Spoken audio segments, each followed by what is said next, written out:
આજે તો એવું મારી યાર હું થયું કે મારી દાઢીને મૂછું બે કઢાવી પડી.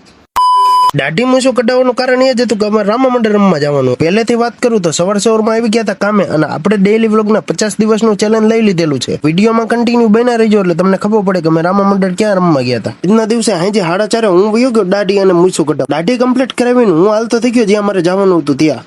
મારે આવવાનું હતું રામાપીરના મંદિરે. સૌથી પહેલા તમે રામાપીરના દર્શન કરી લ્યો અને કોમેન્ટમાં જય રામાપીર લખવાનું ભૂલ. આજે અમારે રામા મંડળ રમવા જવાનું હતું શિવધારા રેસિડેન્સી આણંદપુર રોડે. મંડળનો બધો સામાન અને રામાપીરનો ફોટો રિક્ષામાં ચડાવી દીધો હતો. અને મિત્રો મારી કોને રામાપીરના આખ્યાનમાં કોણ કોણ રમે કોમેન્ટ કરજો. જે તો હું અને ચંદા કાકા બે નીકળી ગયા આણંદપુર રોડ બાજુ જ્યાં રામા મંડળ રમવા જવાનું હતું. દાદાના હામિયા કરી ફોટાની પધરામણી કરી અને દાદાને જમાડી દીધો થાળ.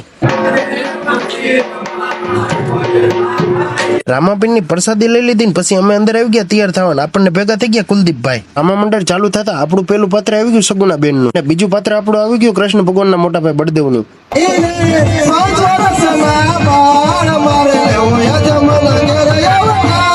પછી તો રામાપીરનો જન્મ થઈ ગયો અને રામાપીર દાદાએ ઉતારી નાખી ડેગ.